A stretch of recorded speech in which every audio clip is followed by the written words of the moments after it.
Hi friends, இஸ் சாரி cinema பேஸ் அப்டேட்டில் அடுத்த முக்கியமான அப்டேட்டோடு வந்திருக்குங்க. கூலி படத்தோடைய ஆடியோ லான்ச்லேருந்து முக்கியமான அப்டேட். இந்த படத்தோடைய முக்கியமான நபர் நாகார்ஜுனா. நம்ம ட்ரெய்லரில் பார்க்கும்போது தெரியுது. ஸோ அவர் வந்து பேசும்போது என்ன சொல்லியிருந்தார் அப்படின்னு பார்த்தீங்கன்னாக்கா, ரஜினி சார் தான் ஒரிஜினல் சூப்பர் ஸ்டார் அப்படின்ற மாதிரி அவர் பேசியிருந்தார். அதே போல் இந்த படம் 10 பாஷாவுக்கு சமம். ஸோ ரஜினி சாரோடைய ஒவ்வொரு விஷயங்களும் பார்த்தீங்கன்னாக்கா இந்த படத்தில் வந்து செம மாசாக காட்டியிருக்காரு. நான் முன்னாடி சொன்ன மாதிரி தான் இந்த படம் விசில் மூமெண்ட்ஸ் ஏகப்பட்ட விஷயங்கள் இந்த படத்தில் இருக்குது அப்படின்ற மாதிரி அவர் சொல்லிட்டு போயிட்டார். அதனோட கலாநிதி மாறன் வந்தார். அவர் தான் சம்பவமே பண்ணார். வழக்கமாக அவர் தான் பண்ணுவார். அவர் என்ன சொன்னார்னா, நாகார்ஜுனா சொல்கிறாரு ரஜினி சார் தான் ஒரிஜினல் சூப்பர் ஸ்டார்னு சொல்கிறாரு. ஆனால் அவர் ஒரிஜினல் சூப்பர் ஸ்டார் மட்டும் கிடையாது, அவர் தான் one and only super star இந்தியாவுக்கு அப்படின்னு சொல்லும் போது விண்ணமுற்ற அளவுக்கு அங்கே வந்து கரகோஷம் எழுந்திருந்தது அங்கே அரங்கில்.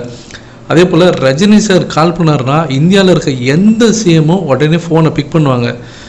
அதே போல் அவர் கால் பண்ணால் சிஎம் மட்டும் இல்லை, பிஎம்ஏ கூட எடுப்பார்.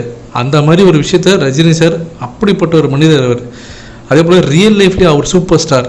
அவரை மாரி ஒரு தங்கமான மனுஷன் நீங்கள் எங்கேயுமே பார்க்க முடியாது.